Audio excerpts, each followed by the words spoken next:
everybody, and welcome to another episode of Epic Geek Out, the only show on the internet that's hosted by two of the four horsemen. I'm your host, Chad.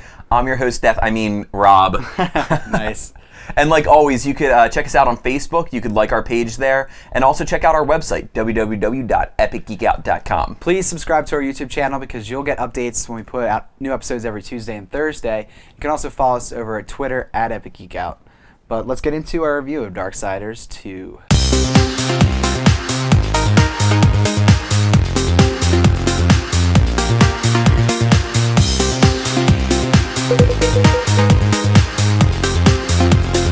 So today we are taking a look at Darksiders 2, which is a game that came out a week or two ago, a couple weeks ago, for Xbox and PS3, and I think coming out for PC or is out.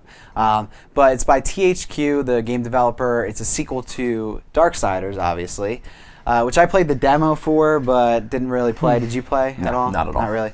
Okay, so basically hack and slash game where you're playing as Death, which is one of the four horsemen. The apocalypse, and the storyline kind of takes place after the first one from what I have read, but War is kind of locked up, and your broski, your brother, and so you're trying to free him, being Death, and there's a lot of monsters you're killing and stuff happens, and it's a game. It's generally getting positive reviews. And it's also very puzzle based. It's a combination of, like, a lot of people are saying Zelda and God of War mixed together. Sure, I can see that. Yeah. So we played a good bit of it, but I mean we didn't get deep into the game. So yeah, I mean we didn't finish. Our impressions of the initial gameplay. So what did you think? Yeah, I don't like this game. It's just really not my kind of game. I'm not a big fan of like the God of War series.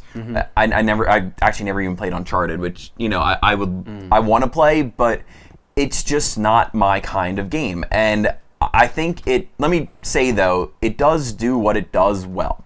I think it's fun in the gameplay aspect.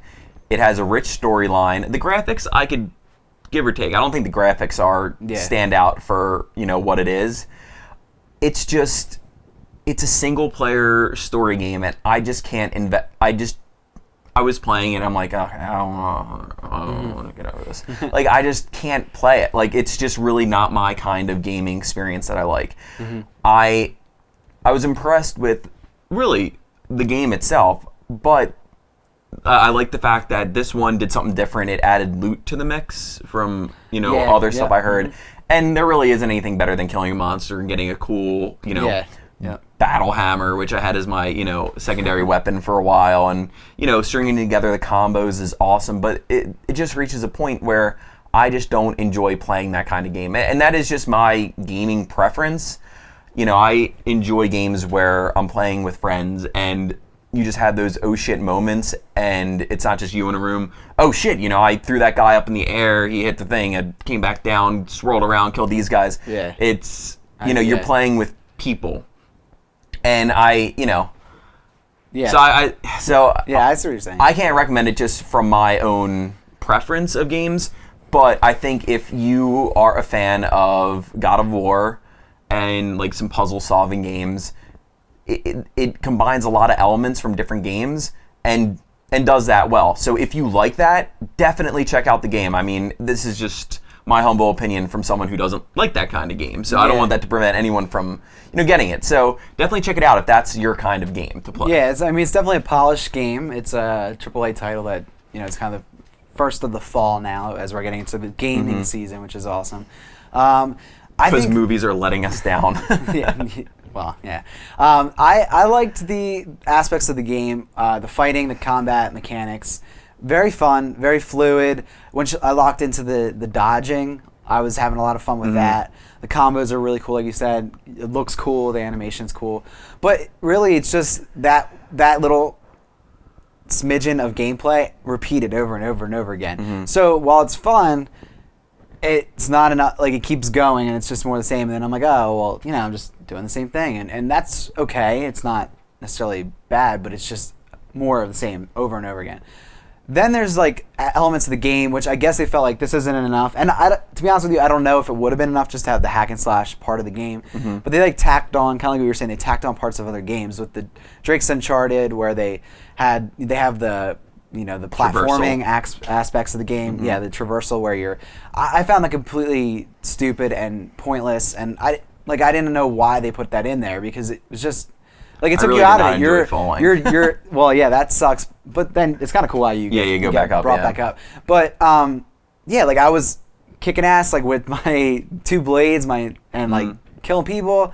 And then, there's a big wall. I could climb up that, jump over here. That one has moss. Yeah, stop here. Now kicking people's ass again. Oh, there's a big thing. Some beams. I gotta run across the thing. Yeah. So I thought that took me away from the badassery that I was enjoying from the game. And then there's like an RPG element that I guess is okay, but it was just like I really didn't want to be bothered with that. I kind of just wanted to do the combat part. So and we didn't get deep into it, so I don't know how that affects, because it did seem like there was kind of 2 trees. You could be like a necromancer or another thing. It's like your swords and stuff like that. So I mean I don't know why they tacked all that stuff on, and not that anything was like stood out as bad to me. It just seemed unnecessary, I guess.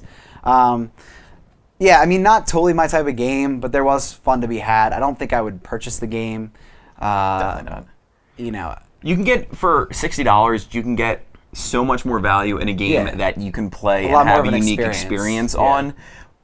Or you can pay $15 for a game like Orcs Must Die 2, and it's not similar by any means, but have fun with the gameplay and spend significantly less. Right. Whereas this is it's apparently a very long story. Yeah. Which is I good, enjoyed the story. I thought it was interesting, and I was kind of into it, but not enough to keep me like, I gotta play this to see what happens. Once you're done, you're done. Yeah. I mean, it's cool. If you like that kind of game, you're gonna love this game. I mean, it's a cool hack and slash game. I don't know if there's been one out for a while that kind of meets that pulse like this game does, but I mean, if you like the first one, it's definitely an improvement over that, I think, for sure. See, I would have loved this game as a kid, I think. you don't back have to think a before lot. Xbox Live and before, the PlayStation Network. Back before, gaming was a thing that you did Socially, with the community, So, it definitely is. It's cool. I mean, it's good cool for what it does. And see, I think, opposed to kind of what you said, I think it's cool that they do mix those elements of the games, because I don't think it does any of those elements poorly. Right. I don't think it's a cool combination that it is all of them. So you're not only just getting one thing. You're getting the loot. You're getting the RPG. You're getting. I mean, the RPG didn't get in the way. I think the traversal, though, for me, just took me out of the experience I was having. That I enjoyed, the part that I enjoyed, and kind of took me away from that. Sure. So I think that annoyed me a little bit. But whereas Uncharted kind of balances it really well, and it's more about the puzzly part of that. Sure. So I think that does it well. But I mean, overall, not necessarily disappointing, but just not our thing, I guess is the best way to describe it. That's how I would put it. So check it out. Rent it on. Is it out on Redbox? I don't think it is. We got it through GameFly, which is an awesome service where you can rent games. It's almost like a Netflix monthly subscription. Either could definitely sponsor our little YouTube shows. So. Yeah, feel free. But check it out on GameFly or rent it. I would say rent it because it's worth a play. Yeah.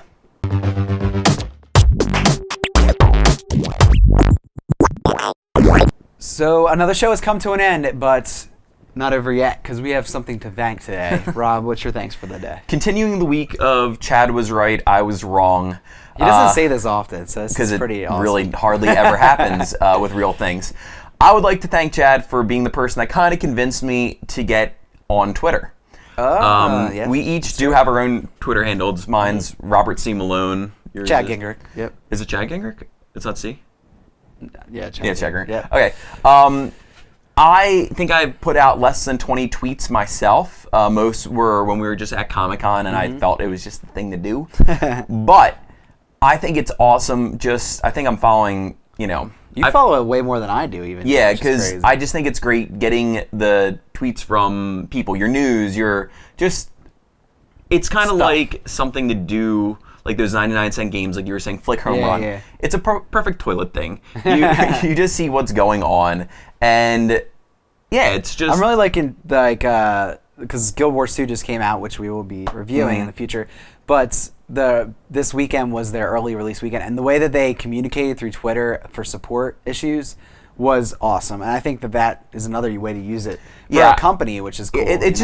It's very interesting, and I was one of those people like, why do people need to know what I'm doing every second? And I don't use it like that. I don't tweet what I'm doing all the time. Like I said, hardly ever. So I'm reading Twitter while pooping. Exactly. So Yeah. there's a way to use it even if you're not into that aspect of it. So I would say definitely check it out, give it a try. I think it's a great tool and a great source of entertainment, both in the same. Yeah, cool. So I am going to talk about an app that I've been using a ton of. In the past, I thanked an app called OmniFocus, but I've transitioned to another app which is free. So you apparently lost your focus of the I did Omni. lost my focus, but see, that's because it was a little hard to use, I'll admit. This is ultra simple and keeps me very productive, TEEV. The best part about it is it's a free app for your iPhone, and they also have Android or your iPad, and a web-based interface, and you can also download an app for your PC or your Mac, but it syncs all these together in this awesome to-do list type project management thing, and it's great because I have an Epic Geek Out section and work section, personal section. Just keep sure you're up to date with all the cool stuff you got to do, because if you're as busy as us, there's a lot going on, right? Yeah, sure. Yeah, cool. So we'll be back next week with more episodes of Epic Geek Out. But thanks for watching, and have a great weekend.